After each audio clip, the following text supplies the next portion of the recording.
Muy buenas noches, bienvenidos a un nuevo programa de Memoria, Verdad y Justicia por el canal Acequia.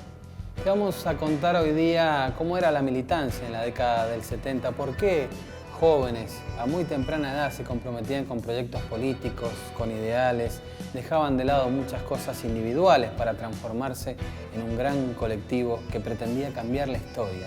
La historia que la cambiamos los seres humanos, que hacemos de motor de esa historia. Y con respecto a eso tenemos un invitado muy especial, que fue un protagonista de la historia de Mendoza, de los años 50, 60, en plena efervescencia de la revolución en América Latina, de los movimientos libertarios por todo el continente, que fueron de alguna forma una conclusión o una proyección de la Revolución Cubana del año 1959. Vamos a tratar de entender a través de este informe cómo era la militancia en la década del 70 y por qué esos jóvenes se comprometían hasta dar la vida. En la segunda mitad del siglo XX, la militancia en la Argentina se dio en medio de un mundo bipolar. El sistema capitalista liderado por Estados Unidos se enfrentaba al comunismo de la Unión Soviética, la OTAN contra el Pacto de Varsovia. Bajo la amenaza de una guerra nuclear, estos dos proyectos políticos e ideológicos mantuvieron su disputa a través de los países del tercer mundo. En 1959, el triunfo de la Revolución Cubana impactó en todo el continente. Mientras tanto, en nuestro país se vivía bajo una sucesión de dictaduras militares que mantenían al peronismo proscripto luego de la autodenominada Revolución Libertadora de 1955 que derrocó a Perón. Tras una serie de gobiernos democráticos muy breves y poco legítimos, muchos grupos empezaron a ver una salida política a través de la Revolución Armada. El contexto mundial influía de manera determinante en ese sentido. La Revolución Cubana, proyectada hacia América Latina, la Guerra de Vietnam contra los Estados Unidos, el Mayo francés y la alianza entre obreros y estudiantes. En ese marco, se fue formando una juventud que pasaba de la resistencia a la idea de que mediante una revolución, como la cubana, se podía llegar al socialismo. Esa juventud comenzó a integrar las organizaciones armadas y a ocupar con su militancia los distintos espacios de la vida política en la Argentina. Participar iba desde una toma en la facultad, una manifestación en la calle, una asamblea, hasta alfabetizar en las villas. Existía la sensación de que con la participación se era actor protagonista del cambio, de una revolución. En la Argentina, desde el peronismo, esa corriente se condensó en las Fuerzas Armadas de Liberación, las FAL, en las Fuerzas Armadas Peronistas, las FAP, y después derivó en Montoneros.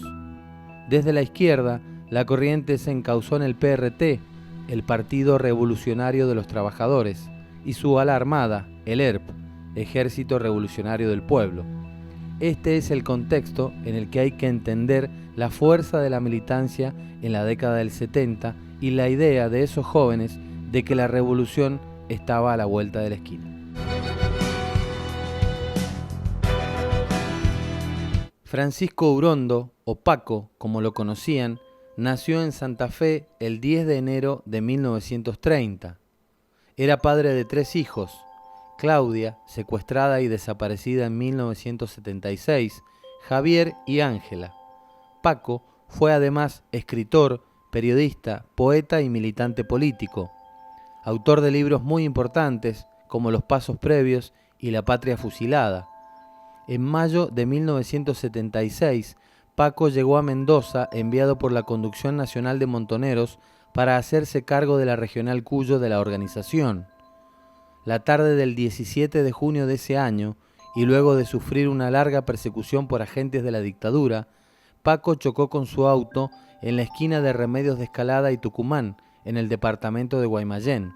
Junto con él iban su compañera Alicia Raboy, la hija de ambos, Ángela, de 10 meses, y René Aguali. Alicia fue detenida en el lugar y a las trompadas subida a un vehículo. Más tarde fue llevada al D2. Nunca más se supo de ella y hasta hoy permanece desaparecida. La beba de 10 meses, Ángela, fue llevada a la casa cuna y tiempo más tarde entregada a la familia. la turca Wally, herida de bala en una de sus piernas, logró sobrevivir y escapar del lugar. Los policías del D2, Salustiano Lucero y Luis Alberto Rodríguez, eran parte de la patota que perseguía a los militantes. El propio Salustiano Lucero reconoció que fue él quien golpeó con su arma el cráneo de Paco y lo asesinó. Salustiano Lucero Lorca nació el 22 de marzo de 1941 en el departamento de San Carlos. Su sobrenombre era Chelo. En 1976, Lucero se desempeñaba como cabo de la policía en el departamento 2 de inteligencia. El 17 de junio salió del Palacio Policial bajo las órdenes del comisario Luis Rodríguez Vázquez a un operativo denominado Antisubversivo. Lucero y Rodríguez esperaron en la calle Molina de Guaymallén a que pasara Francisco Paco Urondo. Con él iban su compañera Alicia Cora Raboy, su hija Ángela de 10 meses y otra militante llamada René Aguali. Todos viajaban en un Renault 6 y resistieron la persecución policial disparando con sus armas. Pero el vehículo que manejaba Paco chocó en la esquina de Remedios de Escalada y Tucumán. Las mujeres salieron corriendo para evitar el secuestro. Paco Urondo, que permanecía todavía en el auto, fue alcanzado por Salustiano Lucero.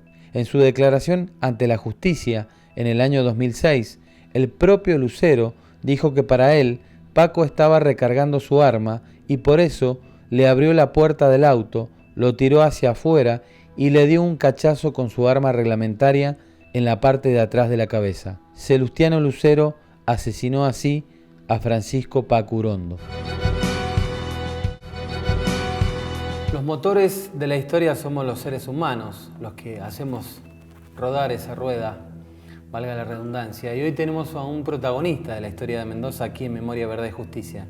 Se trata de Ramón Ávalo, que es militante histórico de los organismos de derechos humanos de Mendoza, militante político, periodista, escritor. Ramón, ¿cómo estás? Buenas noches. Buenas noches y muchas gracias por habernos invitado y las expresiones que has tenido. Ramón, en alguna forma eso es verdad. Bueno, eso está bueno poder presentarte como corresponde. Gracias. Ramón, la historia de Mendoza la llevas en la piel, la has vivido en los años 50, 60, en aquellos años donde la militancia era muy fuerte. ¿Cómo más era? Que nada el 43, si querés. Yo digo que más que historia, vivencias, ¿no? Porque en principio, del 42, 43, que ya tenía 16 años, 15, ya andábamos siempre fue un tipo de andar colectivamente, ¿no? Con los compañeros, los amigos. Largas bohemias, donde se transitaba con los sueños que nos daba el vino, no ensoñaciones, mejor dicho, de esa bohemia larga. Bueno, al mismo tiempo hacíamos cosas, ¿no? Y tuvimos militancia. Tan es así que en el año 58 Tejada Gómez fue diputado provincial, ¿no?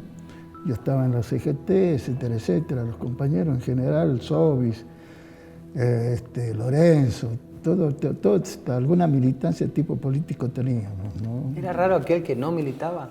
Era raro, porque ya estaba el peronismo muy fuertemente instalado, estoy hablando del año 46, 47, y veníamos de la década infame, ¿no es cierto?, el fraude patriótico y cuanto más. Y de alguna forma algunos habíamos tenido alguna lectura al respecto, ¿no? Era muy fuerte todavía el asunto de la Segunda Guerra Mundial, estamos hablando del año 43, 45, ¿no? Previamente, que también fue un impacto fuerte en la subjetividad de los argentinos, la Guerra Civil Española, el 36 y el 39. Inmediatamente viene la Segunda Guerra Mundial, ¿no? Así que de alguna forma, a pesar de los niveles mínimos desde el punto de vista de lo cultural, ¿no es cierto?, ya teníamos algunas lecturas, algunas cosas. En aquel tiempo, Ramón, se da un hecho muy importante que tiene que ver con la Revolución Cubana en el año 59 y después, años más tarde, la llegada del Che hacia Latinoamérica. Y ahí te toca cumplir un rol, contanos. Bueno, como te decía recién, más allá de esas noches de bohemia, nosotros teníamos una visión muy profunda, o pensábamos que tenía que ser profunda, nosotros, de la realidad social, económica y política, ¿no? No solamente mendocina, sino del mundo. Entonces, de alguna forma, la Revolución Cubana, bueno, no, fue muy fuerte, ¿no? Todavía la Unión Soviética era un faro para algunos sectores jóvenes de aquella época, ¿no? Aparece previamente están las revoluciones nacionalistas ya en el tercer mundo, como fue más que nada en África, con Egipto, Argelia y todo eso. En el 52, la revolución nacionalista en Bolivia, que fue realmente una revolución, produjo la reforma agraria, la nacionalización de la minería, que es muy fuerte en la producción de ese país, las finanzas, etcétera, etcétera, ¿no? Así que teníamos un ámbito, ¿no es cierto?, de referente con respecto a nuestra ensoñación desde el punto de vista del quehacer, tanto intelectual, en general cultural, pero al mismo tiempo de cambio. Para nosotros era muy fuerte en aquella época el imperialismo yanqui, el imperialismo inglés, ¿no? Tenía así, y lo voy a decir no como pecado juvenil, pero parecido. Yo mi primera actitud política fue afiliarme a la Alianza Libertadora Nacionalista, años 43, 44, pero como éramos tan anti-imperialista inglés, ¿no? La guerra enfrentaba fundamentalmente a Inglaterra con Alemania, entonces aquello de que el enemigo es mi enemigo, es mi amigo, un poco eso es lo que teníamos en mente, ¿no? De todos modos, en el 46, después del peronismo, es decir, de la elección que Perón ya es presidente democrático, nos desafiliamos y nos fuimos al peronismo, ¿no? Muy relativamente.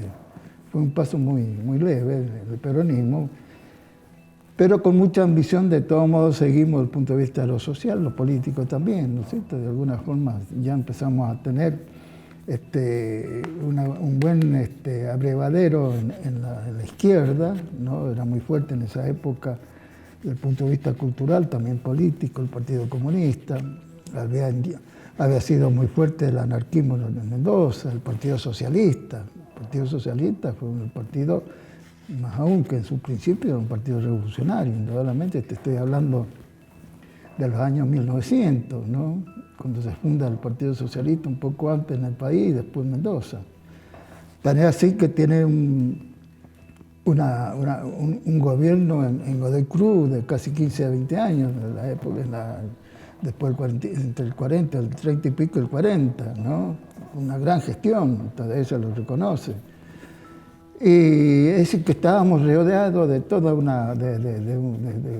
¿cómo te podría decir?, de un ámbito, ¿no? Ese era el clima. Y el clima, ¿no?, era permanente. Y tal, así, bueno, eso después viene el peronismo, viene el golpe del 55, y ahí se acentúa también eso. ¿Por qué? Porque hay una gran persecución al peronismo, que ya había dejado de ser, ¿no es cierto?, una cosa, como te podría decir, desde el punto de vista ideológico, que en principio era un poco el fascismo, el nazismo, todo lo contrario, que empiezan a haber las grandes políticas de tipo social, ¿no es cierto? Entonces ya cuando viene el golpe, ese peronismo ya tenía una gran afirmación en los sectores populares, ¿no? Y fundamentalmente en la juventud. Gracias, Ramón. Vamos a hacer una pausa, Memoria, Verdad y Justicia. Estamos dialogando con Ramón Ávalo, periodista, escritor, militante histórico de los organismos de derechos humanos aquí en la provincia de Mendoza. Continuamos con la visita de Ramón Ávalo, periodista, escritor, militante de los derechos humanos de Mendoza. Ramón, ¿tuviste una experiencia de apoyo, podría decirse, al grupo que tenía previsto llegar con el Che Guevara a la Argentina, el Ejército Guerrillero del Pueblo? Efectivamente, debe haber sido más o menos en el año 66, 65, 66. Yo era muy amigo de Ciro Bustos, que hacía un tiempo se había ido desde Mendoza a Cuba.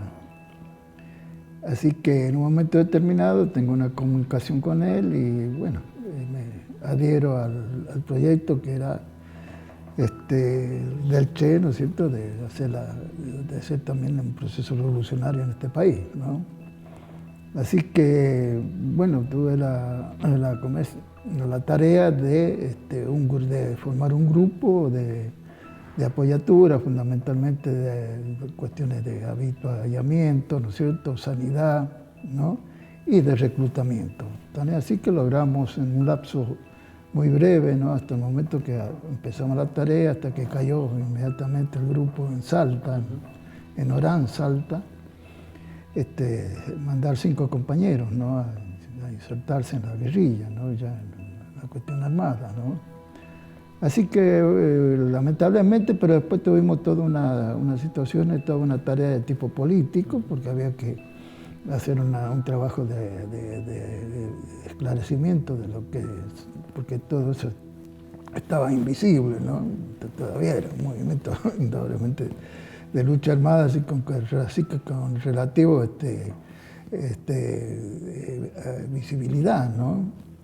Entonces tuvimos que hacer toda una tarea posterior de casi un año, bueno, por medio de una serie de situaciones muy conflictivas, en el sentido que teníamos compañeros presos, y al mismo tiempo, bueno, armar un grupo político, una actividad política real completa para el esclarecimiento y poder seguir adelante también con el proyecto, ¿no?, que ya estaba también, porque fue el proyecto de que después el Che, 2 años después, aparece en Bolivia, ¿no? Así que fue la primera... El objetivo era la Argentina. Exactamente, la Argentina, ¿no?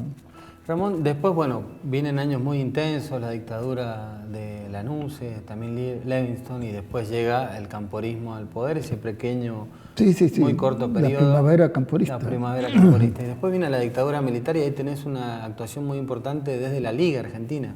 Sí, correcto. Bueno, yo en el año, cuando viene el golpe, yo trabajaba ya con un grupo de compañeros, 4 o 5 que éramos, para juntar algunos ahorros, hacer unos ahorros trabajando en conjunto, ¿no?, y después irnos, porque ya preveíamos lo que se veía.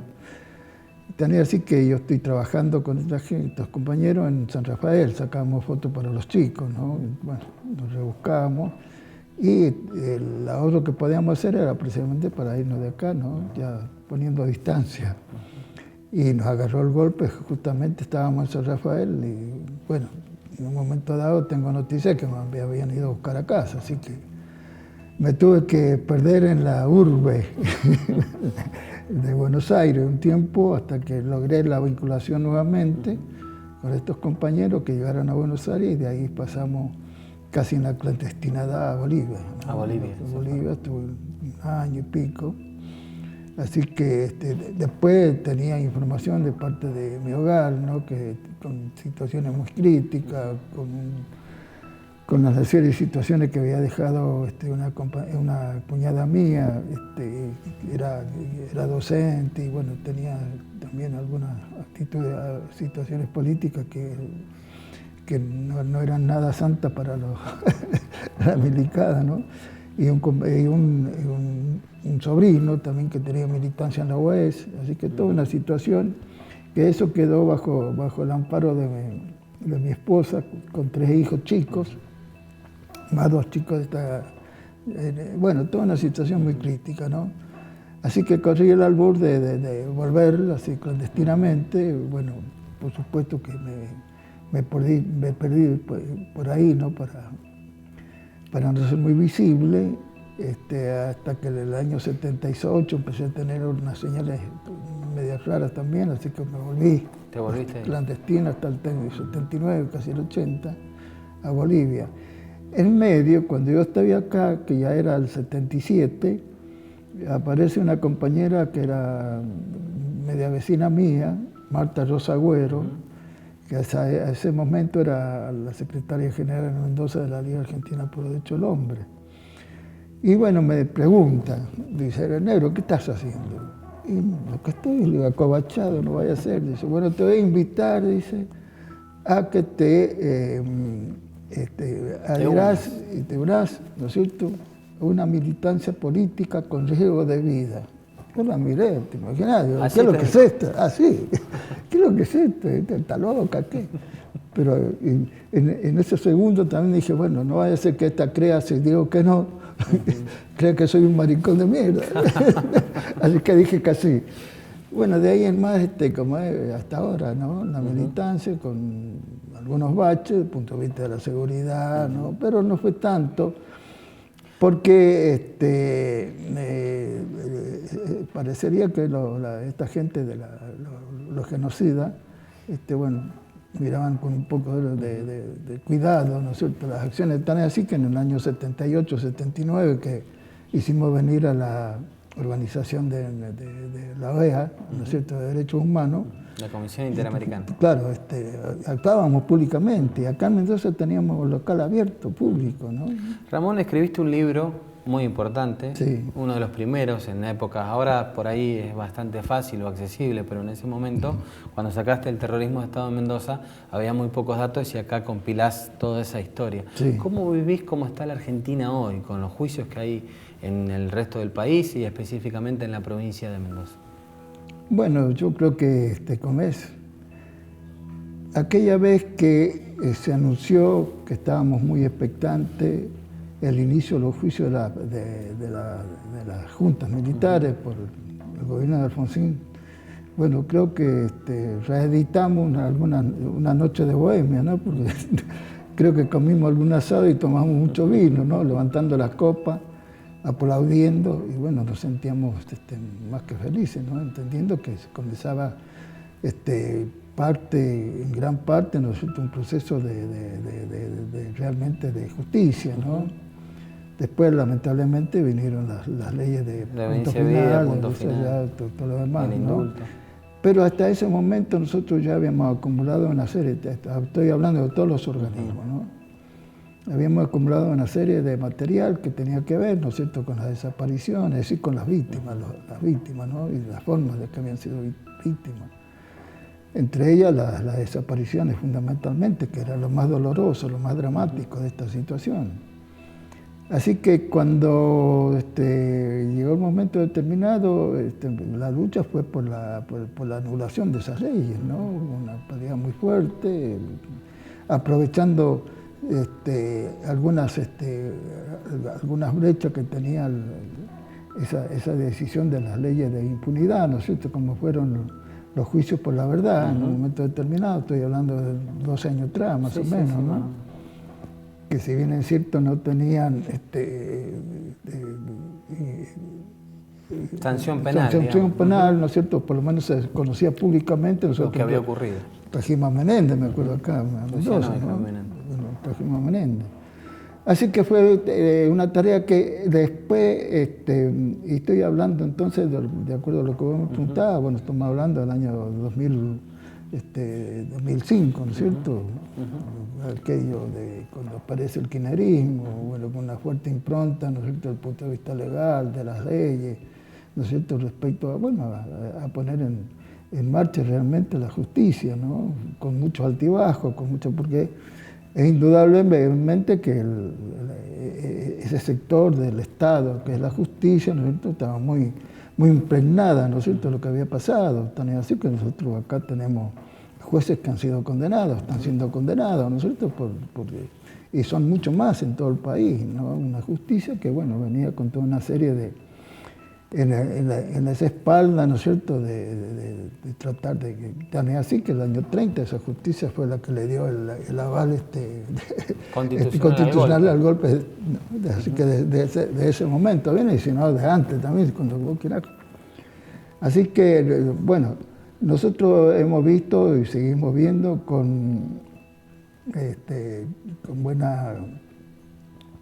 buen talante, ¿no es cierto?, estas políticas sobre derechos humanos que ha tenido el Estado por intermedio del gobierno de los Kirchner, ¿no?, hasta el momento, y esperamos que como siga adelante, queda un año más, pero aún cuando cambien de figuras, ¿no es cierto?, y de cualidades políticas, ideológicas, nosotros vamos a seguir peleando porque haya justicia, porque queda mucho por hacer todavía. Muchas gracias, Ramón. Por favor, no. Gracias por la visita. No, gracias.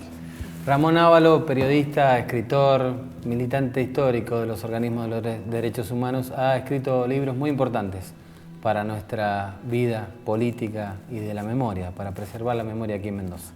Muchas gracias, nosotros nos reencontramos la semana que viene. Hasta luego.